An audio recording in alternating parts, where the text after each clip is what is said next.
Welcome, everyone, to the Proven Knowledge Podcast. I'm your host, Anthony Church. I'm a music producer from Northeast Ohio. I began this weekly interview series to give you different perspectives from artists, producers, engineers, and other individuals in the music industry. In each episode, we touch on not only what has helped the person succeed, but we also touch on what has shaped them into the person that they are today. I hope you're able to gain some real proven knowledge from the show and that it helps elevate you on your own journey to success as well. Let's get into it. What's going on, everyone? Welcome to episode 258 here on the Proven Knowledge Podcast. Today I welcomed an Arizona-based creative. Her name is Bri Toria.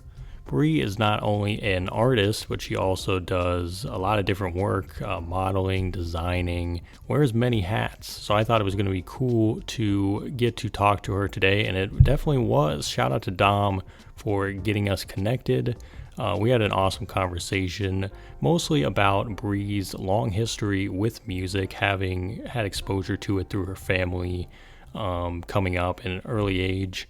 But I think what was really important about this episode was her journey of self-confidence. She talked about, being able to be a singer early on and then kind of losing her confidence in her voice and her own sound and how she was able to regain that. I thought it was super inspiring to hear. And she talked about her latest project, I Am Isis, which kind of channeled that self-confidence. And it was almost like a full circle moment that she was describing. And I thought that is very just beautifully articulated, and I really enjoyed hearing her story in this one. She has a lot of different things coming up as well, and a lot of cool goals that you'll hear toward the end of the episode as well. Shout out to Bri for stopping by, taking the time out of her job to, come here and share part of her journey with us. And like I said, I hope this inspired you guys, because it definitely inspired me. So without further ado, let's get into this one. So welcome everyone to episode 258 here on the Proven Knowledge Podcast. Today we have an Arizona-based creative. She's not only an artist, but she's a designer. She does a lot of different things. I'm excited to get connected with her and have a really cool conversation today. Everybody, please welcome Bri Toria to the show. How you doing, Bri? I am good. How are you? I'm doing great. Like I said, happy Monday. I'm happy to have you here, and thank you for taking time out of your day to join me. And we usually have the guests give some background to start off. How did you get into music, being a creative, all that good stuff for those that might not know you and what you do? Well, being involved in music or music running through my veins is family inherited. My mom sings, and she was putting her big toe into music. She has her degree in business management and marketing because she wanted to curate her own music label when she was younger, when she had me, a little bit younger than that. My dad is also an artist. He draws. He's an artiste and masterpiece when it comes to creating with his hands. My granny loved music. My papa loved music. My auntie, it's just family inherited when it comes to any type of creating or music. Yeah, so it was definitely a natural process then to just have you fall right in and be able to be an artist yourself as well. So that's really cool to hear. And I can imagine with that came a lot of support when you wanted to pursue it on your own. Is that the case? Did you always get full support from your family as well in doing that? I would say in the beginning, when I was a teenager, I got the support, but as I grew up, the support was kind of slim, me being an adult, because they have the mentality of you have to work a 9-to-5 job and get the 401k and everything like that, and kind of pursuing extra stuff are just hobbies. So I would say the support was slim. It was there, but it was slim. Yeah.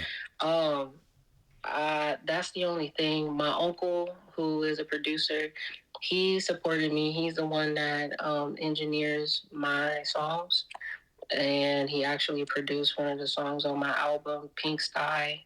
So he was of support. But when it comes to coming to the shows or buying the tickets, buying the tickets, coming to the shows. Like, they'll download my music or stream it. So they do what they want to do when it comes to the supporting. So yeah, it's kind of slim. Yeah. Well, I think a lot of people can definitely relate to that too. And I think there's a lot to be said about what you just kind of experienced, which is, I think it's the older you get, the more that, and not only family, but I feel like it's society pressuring you to kind of shift what you're doing, and chase what is safe or what is expected of you.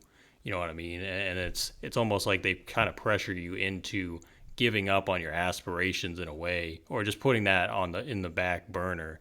But I think it's great when you're able to persevere and not only do that, but like listen to what your own heart says and continue to pursue what you're already on the path to doing. So for you as an individual, where do you think you made the decision to keep going? Was it always just the fire inside of you saying, this is what I'm meant to do, this is where I'm meant to be? Like, how did that go for you? It happened in fragments. In the beginning of my journey of me pursuing my music career, I kind of like reflected on my whole life and was kind of disappointed in myself a little bit when it came to me giving up on music, like singing. I don't feel like I ever gave up on music. I always had a hand in music in any shape or in every shape or form. I stopped doing choir. I was singing choir in church and in school. I stopped doing that because of how unique my voice sounded in those scenarios. So I kind of got discouraged. But I always loved to dance. So that's also a form of like being involved in music, in the music industry, or just being a creator. I was dancing. Whether if it was like actual choreography, like my mom put me in dancing, or whether if it was just going outside, going to the club or whatever, dancing, or I used to be an exotic dancer as well. So I always had played a part when it came to music. When I actually decided to pursue singing again, it was something that I was running away from. I've always gotten the signs to do singing and do music and everything like that. My uncle wanted me to hop on a feature. Somebody that I was in a video with, they wanted me to get on a chorus and everything, and I was just like, only because I was discouraged. Like that feeling when I was younger, how discouraged and insecure I was when it came to my sound and my voice. I was just really fearful to do that. It was always something that I did by myself. It wasn't something that I wanted to do like being an adult anymore. Yeah. Maybe when I was younger, yes, but again, like that got killed. So I finally decided to give it a try just to see what would happen. Like I just gave up on running away and fighting. Like it was like I was fighting against the current at that point. And so I finally decided to just flow with the current and was just like, okay, I'm gonna just give it a try, see what happens. And so when I gave it a try, I wasn't expecting the outcome that I got. So I was just like, oh, okay, that's different, that's odd. And so that's it lit a fire, like the fire back in me to continue to do it. And I'm happy that I actually decided to take that leap. And there were people that were involved in my life that played a part in me taking that leap back within myself, because I probably would have been a lot more depressed. I probably would have been discouraged if I didn't give it a try. Yeah. But it was something that I love, so I'm glad. Yeah, for sure. And it's crazy because you look back on it and you're like, if you had decided the opposite, who knows where you'd be now. Yes. And it really is just taking that risk. I think that's what doing really anything you love, you got to be willing to take that risk, even though it is like very frightening at first. And again, I think we can all kind of relate to that in our own ways at different stages of our journey for sure. But that's incredible just that it's really been involved for so long for you, and you've been able to get to this point. I definitely wanted to talk about your recent project, I Am ISIS, which I think you have the shirt on right now. I Of did the too. album cover, yeah, I see it there because I was getting familiar with your bodies of work and what you've put out, and I saw that was your most recent project. So I kind of want to get some of the backstory behind that album, kind of what went into it, what was the creative process like for this project as opposed to other ones you've done in the past. With this one, it was extremely unconscious. With the Moon Goddess, I like the beginning process was the same, but the title of the album, the cover art, and everything was unconscious. Like it was like my higher self kind of like took over and was just like boom, boom, boom, do this. And like I didn't have any type of control because when it came to my music career or anything that is outside of the norm, I surrendered all control. So then I would stop being my worst enemy at that point. So when it's time for me to create and the sounds and the lyrics and everything like that I create is unconscious. Like I know that it's about my life. Everything is just about my life, the experiences that I've endured within my life and the research that I've done when it comes to my spiritual enlightenment. But with the Moon Goddess, I heard lyrics. And I heard a song and I didn't know what song it was. And so I texted my uncle at like 2-3 o'clock in the morning. And I was like, hey, do you have any beats that nobody, like, that you haven't sold to anybody that I can just get to see something really quick? Because I'm hearing lyrics in my mind and I don't know where it's coming from. I don't know nothing. I just know that I need to like have a sound so then I can create it. And even if that's not the beat that I use, I still need to hear a sound so then I can write everything that I'm hearing down. And whenever I do get the beats that match the words that I'm saying or the vibe that I'm trying to give off, I can just create it from there. And so he sent me beats and I did that. And that's how God is Love came about, because that's how that song came about. And so that's how it was with this project. I was sitting in a photo shoot, like I was doing a photo shoot, and I heard lyrics. But my response to it was a lot different than the first time. I was just like, oh, dang. Like, I just was like, dang, dang, dang. Okay. So I heard the lyrics, but this time I heard the sound, like the beat. And I was looking through my email while I was waiting on the photographer to do everything that she was doing. I was looking for on my email for any type of beat that sounded like the beat that I heard in my head. And when I found it, then that's when I wrote the song. And that song was Stuck in the Brain. That's on the album. And after that, it's just been up. Like all the songs were just created based off of experiences that I've had or what I'm manifesting when I'm speaking into existence, because I'm very strong on power of the tongue. Everything that comes out of your mouth is going to happen. Yeah.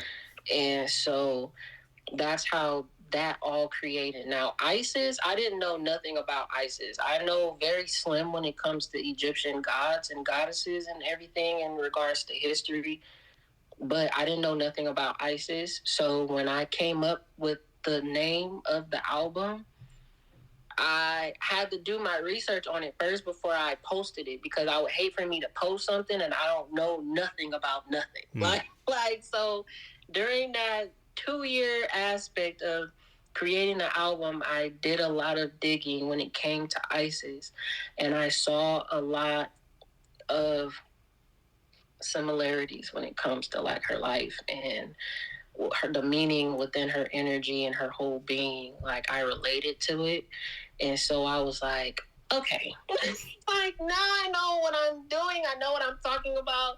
I had to catch up with myself. Like, it was just like my future self or my higher self was like all like boom, boom, boom, boom, boom. But then my present self was like, I don't know what's happening. So let me just try to catch up.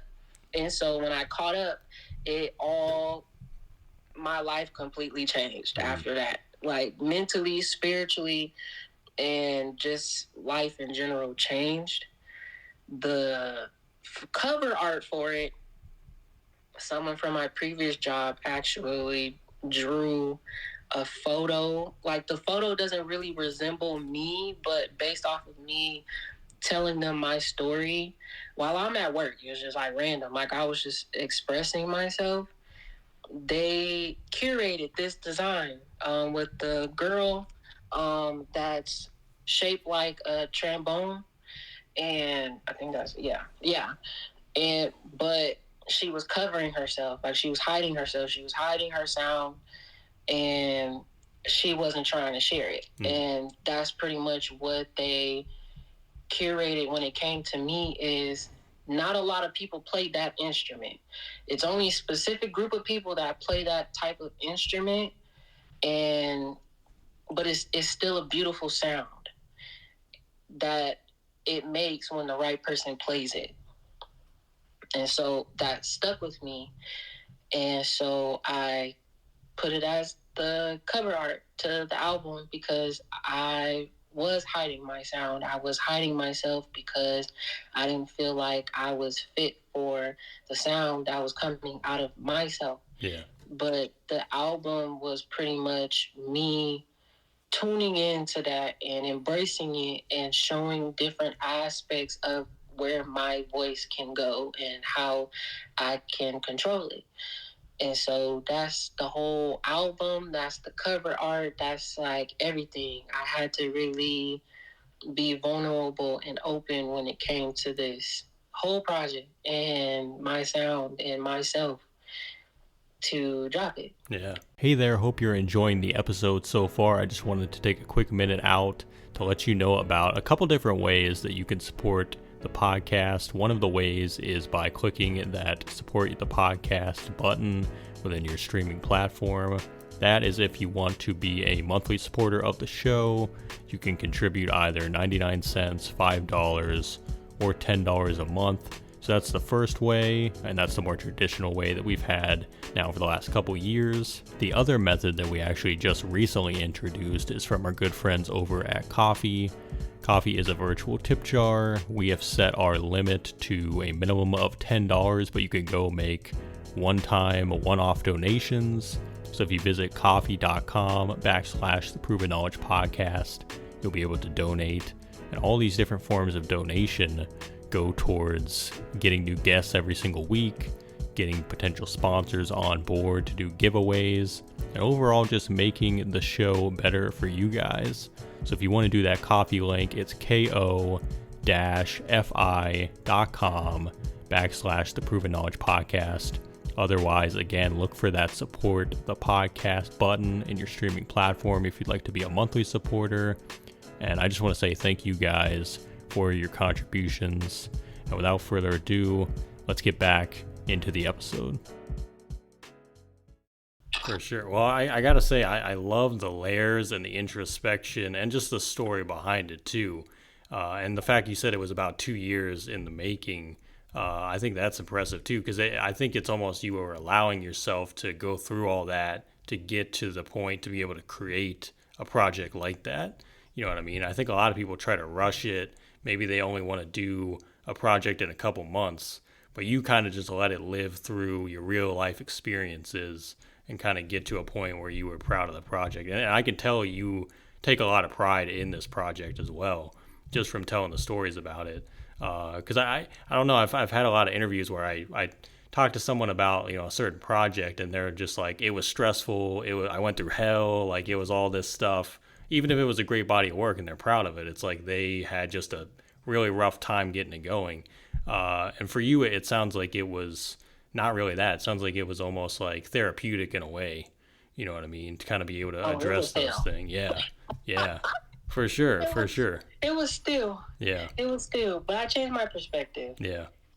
For sure. Well, Definitely. I gotta say, congrats on it for sure. And I love the cover, and now hearing the story behind the cover as well. I think there's a lot of layers in that too, which I think is pretty cool to unpack. Um, but again, congrats on that body of work for sure. So, Thank you. yeah, absolutely. And I definitely am curious to know, even outside of music, because like we said, you do a lot of other things. You wear many hats. So I can imagine your day to day schedule is pretty crowded. You're doing a lot of different things day to day, week to week. So how do you think you tend to balance all these different hats that you're wearing? And really, let's just say since the beginning of this year, since we're almost halfway through 2025, how do you think that looks for you currently? And do you feel like you're doing as good as you can do at it, or you feel like things could be better? Like how's it looking for you right now? I feel like I'm doing the best that I can because of the fact that it's moving so Mm-hmm. fast. I on the outside looking in, it could possibly look like I'm doing my thing right now, Yeah. but personally, I I'm still trying to organize a lot of things. I just created a schedule for myself to balance everything because it was very chaotic and it was a lot. I would say this year I got my own suite to do my spiritual practices when it comes to my business, like the Reiki healing and the sound bowls and the massages and stuff. So that alone was a lot because I went from doing it primarily virtual or collaborating with other people to do those things and becoming certified to like now I have my big girl pants on and I have to have my own suite and I got to do it this way. So it's a lot when it comes to that and scheduling people in regards to that and also taking time for myself and spending time with my friends and my family to like just keeping it balanced. So I had to create a schedule Mm. and base it off of what needed my not my attention, but the things that did not need as much as my energy and my physical existence to which one needed my physical existence based off of me working a job, owning a business, having a music career, needing to do like right now I'm doing features and trying to do videos for the songs on my album. So it's just like based off of my work schedule, what doesn't need my physical existence and not as much as my energy and what does and just go based off of that as along with my work schedule. Yeah. So it starts with that. Yeah. Well, focusing energy is such a big thing too, and I think a lot of people overlook that. And then I feel like that's how burnout happens, is because you're trying to focus the same amount of energy on everything, and you're trying to give it your all in every aspect. And it's like you will get burnt out faster when you do that.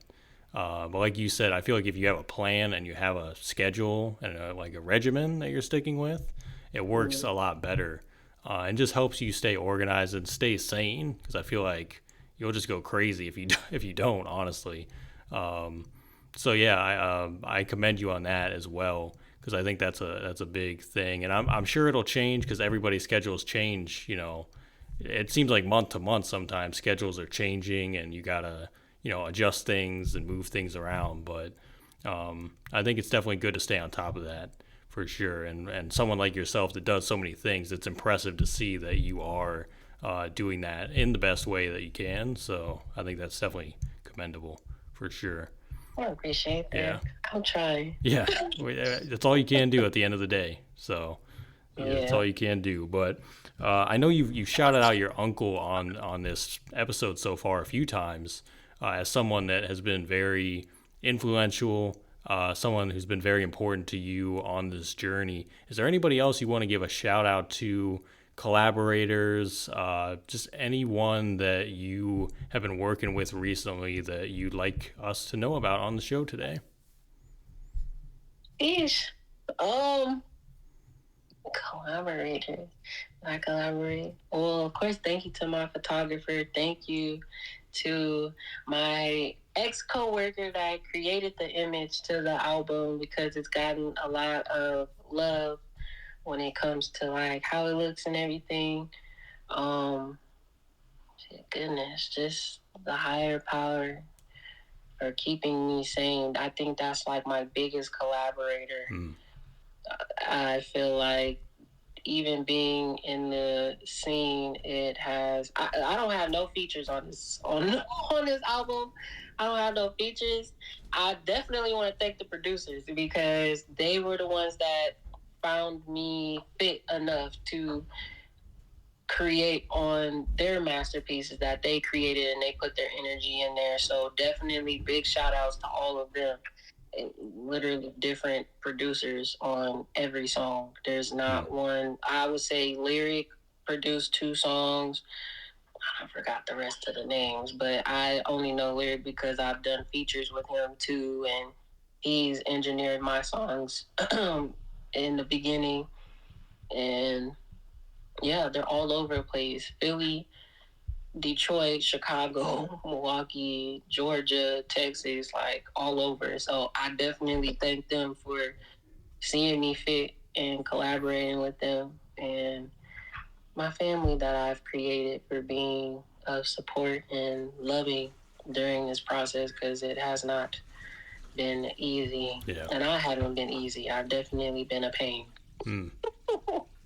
I'm sure they're still happy to be a part of the process either way. So yeah, that's incredible, and I think it's cool being able to work with that many people on the project as well, and just being able to have the possibility to work further in the future too, which I think is exciting. So yeah, that's super cool. And we're down to the last few questions here. These are ones I ask on every episode, more life-related questions. The first one is, if you could go back 10 years ago and give yourself any piece of advice, or maybe not change anything at all, what do you think you would do? Goodness, don't allow the outside world, not even the outside world, but don't allow people to deter you off of whatever you want to do. Because at the end of the day, I feel like I was living for people, and not just people like on the outside world, but people that I held close to my heart and who I had a connection with at that point or in the past. And I allowed them to take control of my life and my voice and my existence. And I would definitely tell my past self not to do that at all. Like, don't allow none of that, none of them, or anything to just stop me. Because again, like, everything happens for a reason. Like, everything was like planted the way that they were, because I grew from it regardless. But I definitely feel like I would have been way further in my life and in my career and in my healing journey if I didn't allow misery to be my company. So I would tell my past self, like, I would definitely tell my past self from 10 years ago to not do that.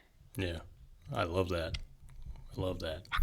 And if we flip that then and we say 10 years from now, where do you think you envision yourself in music, all your other ventures, and life in general? I want to be overseas creating music and already having my soul tribe, already having my clique of people who I create with, and touring. I want to tour. I want to be able to have music or my business to be able to pay all of my bills and play money. Like, I want this to be my job. I want to get the 401k from that instead of working for my job. I'm thankful for my job, but I want to be able to do this full time, and it being able to pay for everything that I desire and that I want and that I need, and to a roof over my head. Like, I wanted to be able to do that, and I'm manifesting that so bad. And just continuing to just create and opening up about my story and healing people based off of whatever they're going through in their life. Yeah, that's incredible. And honestly, the more you keep putting in every day, the work, you get there closer and closer every day, for sure, to manifesting those goals. So I think that's crucial. And do you have any final words of wisdom today for the listeners? Do whatever vision, God, higher power, whatever you believe in, whatever vision, whatever dream that you have within yourself, pursue it, because not everybody has that same dream. So whether if you do it by yourself or whether if you do it with a group of people, still do it, because that vision was imprinted into you. So then you can do the steps to make it happen. And just believe in yourself. Speak positive about yourself. The best way that you know how, the best way that you can. I know sometimes it gets a little hard based off of everything that's happening in the world and the people in it, but just try to keep yourself level-headed and speak positive about yourself and your journey in your life, and you'll feel better. Yeah. Like we said earlier, I think that's all we can do at the end of the day. You know what I mean? Do our part, and hopefully it comes back full circle in one way or another. But Bri, I got to say, again, thank you so much for stopping by today, again, for taking the time. That's all I have for you. But again, congrats on the project. Congrats on everything you're doing. I think it's incredible, and keep up the good work, honestly. And I look forward to connecting with you again soon, and definitely stop on by again if you want to have another chat soon. So, Yeah. Thanks, guys, for listening today. That was episode 258. We'll be back this time next week. As always, hit that support button on your podcast streaming platform if you'd like to send us any funds. And feel free to leave us a 5-star rating if you enjoyed today's episode. But until next week, we'll see you then. Thanks as always for listening.